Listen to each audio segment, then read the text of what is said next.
Hello and welcome everyone. Term exams बिल्कुल पास हैं और I know chemical kinetics थोड़ा tricky हो सकता है. But don't worry, इस explainer में हम सारे key concepts को एकदम high speed में revise करने वाले हैं. Ready हो? Let's dive in. ओके तो ये है हमारा आज का रोड मैप। हम शुरू करेंगे रिएक्शन रेट से, फिर rate law, integrated equations, temperature और कैटलिस्ट का इफेक्ट, और एंड में करेंगे एक super fast exam revision. Make sure हर टॉपिक एकदम परफेक्ट हो जाए। तो let's start with the absolute foundation, इस चैप्टर की नींव रिएक्शन रेट।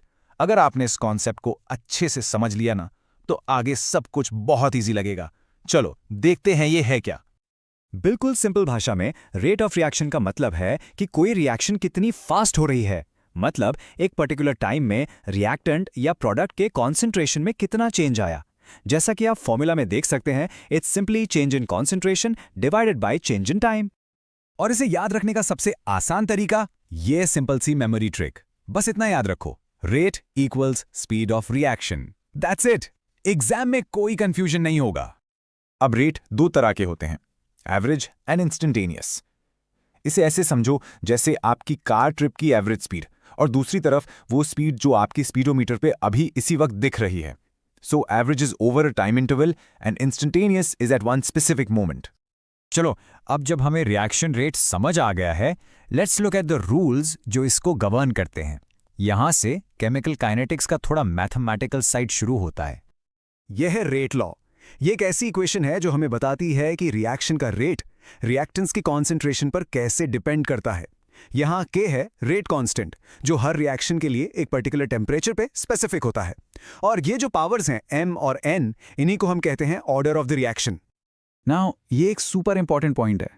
रिएक्शन का जो ओवरऑल ऑर्डर है यानी M+N, वो आप बैलेंस्ड केमिकल इक्वेशन को देखकर नहीं बता सकते। No way, it can only be found experimentally.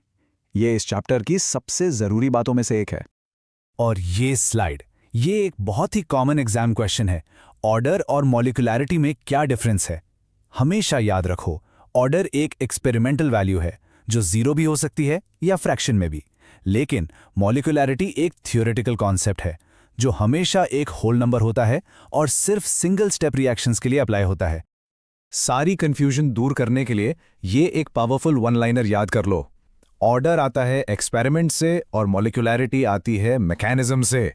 बस ये सिंपल सी लाइन आपको एग्जाम में डायरेक्ट मार्क्स दिला सकती है। चलिए अब आगे बढ़ते हैं to the integrated rate equations. ये वो मैथमेटिकल टूल्स हैं जो आपको एग्जाम्स में न्यूमेरिकल सॉल्व करने में हेल्प करेंगे। बेसिकली इन इक्वेशन से हम किसी भी टाइम पर रिएक्टेंट की कॉन्सेंट्रेशन प्रिडिक्ट कर सकते हैं। सबसे पहले जीरो ऑर्डर रिएक्शन। इसमें क्या होता है कि रेट रिएक्टेंट के कॉन्सेंट्रेशन पर डिपेंड ही नहीं करता।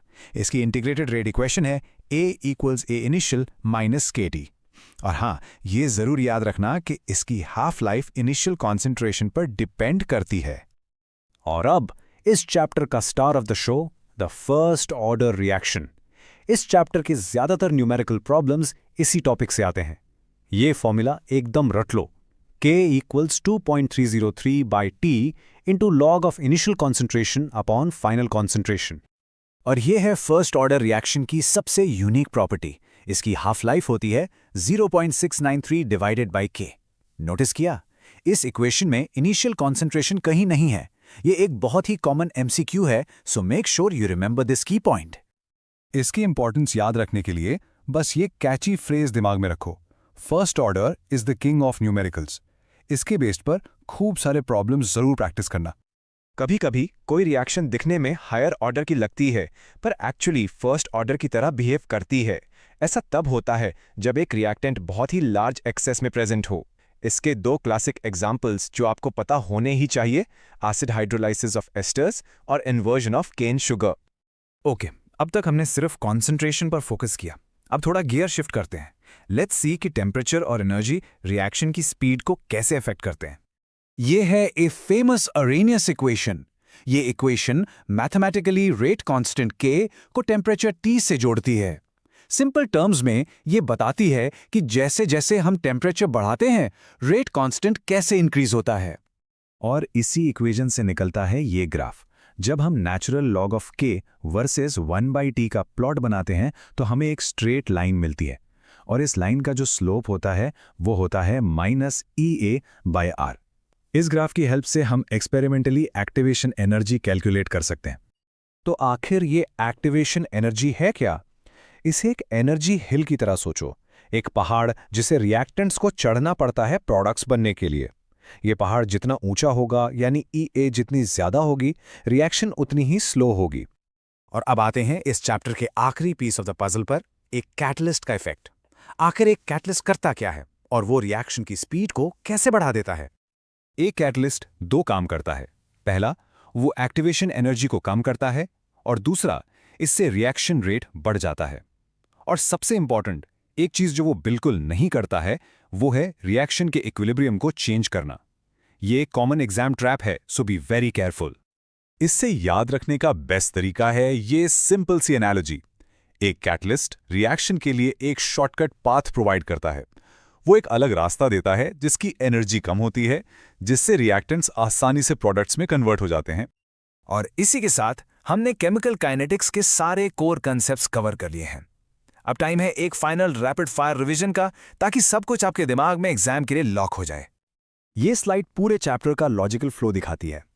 हमने रेट से शुरू किया, फिर रेट लॉ और ऑर्डर पर गए, वहां से इंटीग्रेटेड इक्वेशंस और हाफ लाइफ, और फाइनली अर्हीनियस इक्वेशन और कैटलिस्ट।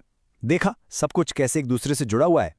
आपकी फाइनल रिवीजन को फोकस करने के लिए ये हैं पिछले 5 साल के एग्जाम्स के सबसे important topics: first order numericals, half life formulas, order और मॉलिक्यूलैरिटी का difference, Arrhenius graph, pseudo first order reactions और कैटलिस्ट। इन पर एक्स्ट्रा ध्यान जरूर देना। और अब हमारी रिवीजन का सबसे पावरफुल पार्ट, जो कुछ भी हमने सीखा उसे 5 सिंपल 1 लाइन मंत्रास में डिस्टिल करते हैं। इन्हें एग्जाम से ठीक पहले एक सुपर क्विक रिवीजन के लिए यूज करना। पहला मंत्रा, रेट इज स्पीड, सिंपल। दूसरा, ऑर्डर कम्स फ्रॉम एक्सपेरिमेंट। तीसरा ऑर्डर हाफ लाइफ है 0.693/k। चौथा, टेम्परेचर अप, रेट अप। और पांचवा, कैटलिस्ट लोअर्स A। तो अब आपको पता है कि रिएक्शन की स्पीड को कंट्रोल करने वाले की फैक्टर्स क्या हैं। अब आपके लिए एक थॉट, किसी एवरीडे प्रोसेस के बारे में सोचो, जैसे फलों का पकना या लोहे में जंग लगना। आप इनमें से किस प्रोसेस को स्लो या फास्ट करना चाहोगे और क्यों? मुझे अपने थॉट्स जरूर बताना। All the very best for your exams.